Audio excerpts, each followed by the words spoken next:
Okay, so I wanted to talk about why it is that we have to retain a permanent human function, observing and reflecting on power relations around the rule of law.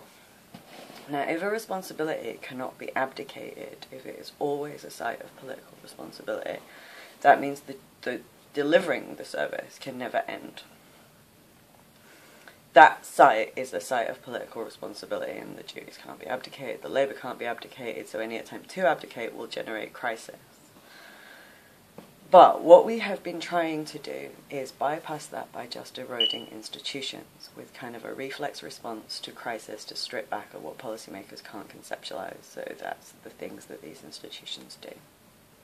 These shifts are evidenced in these institutions, but the policymakers who need to see that evidence can't see past the top line of public spending to the structure of those shifts. Because of that, this is the divide that exists. And because of that, they can't see in those institutions, and that's where we retain people who reflect on power dynamics. And the reason we do that is because as you kind of strip back the output of an institution, the relationship, which is the output of the staff, the things that allow risk to be managed, the things that allow... Because, you know, you're talking about actually making institutions manage a childhood as well. You're talking, there's an actual child here. Because what happens is as time and as these things are stripped out of the service, a couple of things happen. One is that services change their character. They become more oppressive. They become less forgiving. They become more dictatorial. And when you've got people where they have maybe 4 or 5 different institutions going around, that might be 3, 4, 5 institutions all doing the same thing. So with austerity, there was a stripping back of the output of lots of institutions which were joined at the centre by these women. But what they were also on the receiving end was the increased pressure from these institutions, increased duties, responsibilities passed down to them, you know, changed character of institutions, more dictatorial. And the model of the deserving and undeserving poor, which the elite left uphold by reducing the poor to objects in their identity, this basically... shapes, you know, the DWP is a fucking hellhole. You know, I know people who are working at the DWP who want to help on the ground, and, you know, and then there's the increased errors. You know, as errors come down, they catapult down, and that's what intersectionality is. You know, you strip back the output of these institutions, and then it increases the pressure on the function at the centre who's holding all these institutions together. And that's what we did. So I'm going to give you some examples, I think. I don't like talking about people.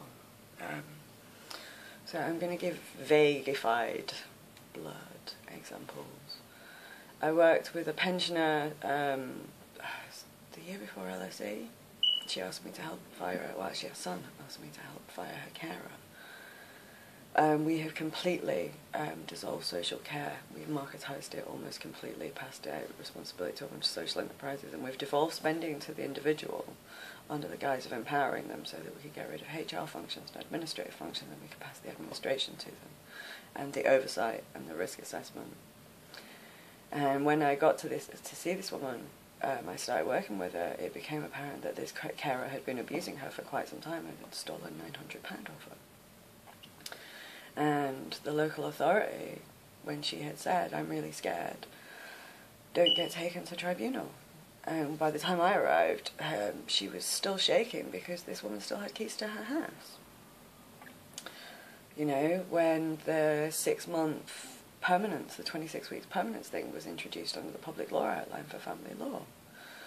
You know, at the same time as a cash transfer system was used to prevent women leaving abuse, because single parents should be discouraged. The rape clause is still in place, by the way, so don't bitch. At the same time, legal aid was withdrawn for the family court so that women trying to use the family courts to exit abuse were finding themselves mandated into abuse. And the female labour market was decimated. So at the same time, women's independence was attacked. At the same time, their ability to leave abuse was taken. At the same time, the state was punishing them for failure to leave abuse and deal with it appropriately with adoption and permanence. And by the way, I worked with adoptions that were as a consequence of that. And at the same time, if you apply to leave abuse through the family courts, through private family law, if he could outspend you, you're likely to be mandated into abuse. You know, and these same women were at the centre. While the Guardian didn't give a fuck about these shifts or this rule of law and thought that those women should go back to being the undeserving poor, you know, feminism was more worried in that period about women's vajazzles and heels on the shoes than holes in them. And now those women can be abused if they even discuss it, because they must be TERFs if they're not centering the Guardian and Twitter in their thoughts about these systems that those cultures are saying that they can't see every time they show surf. So system failure shows up in very strange ways here, because it doesn't show up as system shutdown. This isn't like factories. These systems just get harder and harder and more abusive. And then it comes down to how much feedback is there between these people and democracy. And there's actually quite a lot of institutional resilience. You know, Peter Kyle stood up in court about the family courts. The links between the family courts and MPs are still working, even if policy kind of did try to do this. But, you know, in effect, we have just seen a policy platform where blindness to the rule of law has tried to undermine it, but in a way that silences those people because they're caught within institutions, and those institutions aren't stopping functioning. They're just generating more and more political crisis. You know, social care at the minute is collapsing in its entirety. Local authorities should be going under one by one, quite a lot, over the next couple of years. Child protection hasn't been functioning quite openly since 2006, 2005. The site of political responsibility was broken the day Ed Ball threw us under a bus and said, and used privatisation as a whip.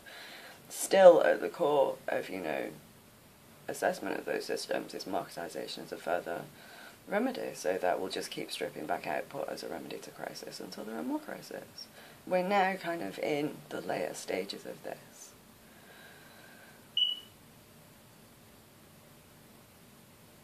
And so what's happening now is we're seeing which institutions that were aware of that rule of law, which institutions were not, and that's coming out in who sold hysteria and who sold consensus on it.